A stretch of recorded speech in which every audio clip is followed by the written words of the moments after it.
നമസ്കാരം. ഇന്നത്തെ ദിവസത്തിന്റെ പ്രത്യേകത എല്ലാവർക്കും അറിയാമല്ലോ. ജൂൺ 21 അന്താരാഷ്ട്ര യോഗാ ദിനം.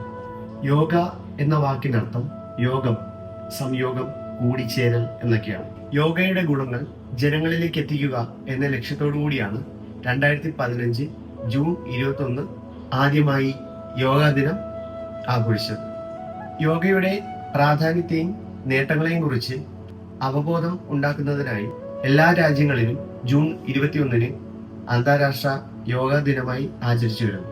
നമ്മുടെ എല്ലാം മാനസിക സമ്മർദ്ദം കുറയ്ക്കാനും നമ്മുടെ ആരോഗ്യം മെച്ചപ്പെടുത്താനും യോഗ നമ്മളെ ഒരുപാട് സഹായിക്കുന്നു.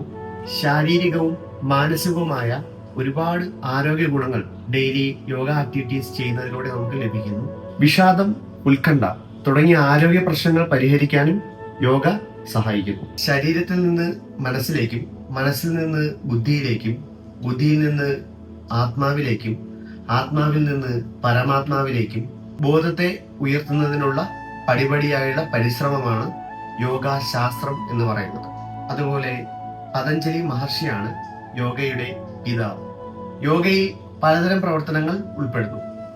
ആസനാസ്, പ്രാണായാമാസ്, ക്രിയാസ്, മെഡിറ്റേഷൻ. യോഗ അഭ്യസിക്കുന്ന പോസ് അല്ലെങ്കിൽ പോസ്റ്റർ, അതിനെയാണ് ആസനാസ് എന്ന് പറയുന്നത്. ആസനാസ് ചെയ്യുന്നതിലൂടെ ശരീരത്തിലെ അകത്തും പുറത്തുമുള്ള അവയവങ്ങളുടെ പ്രവർത്തനങ്ങളെ മെച്ചപ്പെടുത്താൻ സഹായിക്കുന്നു. അതുപോലെ പ്രാണായാമാസ്, യോഗയിൽ മനസ്സും ശ്വാസകോശവും കേന്ദ്രീകരിച്ച് ചെയ്യുന്ന ഒരു ബ്രീത്തിങ് കൺട്രോൾ എക്സസൈസ് ആണ് പ്രാണായാമാസ് എന്ന് പറയുന്നത്. ഇത് വിവിധ തരത്തിലുണ്ട്. അനലോം വിനലോം, സൂര്യബോധന, ചന്ദ്രബോധന, ശീതളി, അങ്ങനെ പലതരത്തിലുള്ള പ്രാണായാമാസ് ഉണ്ട്. നമ്മൾ ഇത്തരം പ്രാണായാമാസ് ചെയ്യുന്നതിലൂടെ അല്ലെങ്കിൽ ഈ ബ്രീത്തിങ് എക്സസൈസ് ചെയ്യുന്നതിലൂടെ നമ്മുടെ റെസ്പിറേറ്ററി സിസ്റ്റം ഫങ്ഷനിങ് ഇംപ്രൂവ് ആവുന്നു. ക്രിയാസ്, യോഗയിൽ ക്രിയാസ് എന്ന് പറയുന്നത് ഒരു ക്ലീനിങ് പ്രോസസ്സാണ്, ശുദ്ധീകരണം, ശരീരത്തെ വൃത്തിയാക്കുന്ന പ്രവർത്തനങ്ങൾ. ക്രിയാസ് പലതരത്തിലുണ്ട്.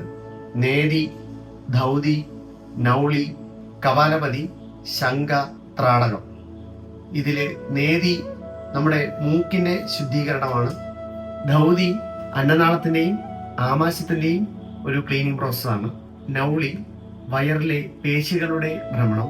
ശംഖ കുടലിന്റെ പൂർണ്ണമായ ശുദ്ധീകരണം.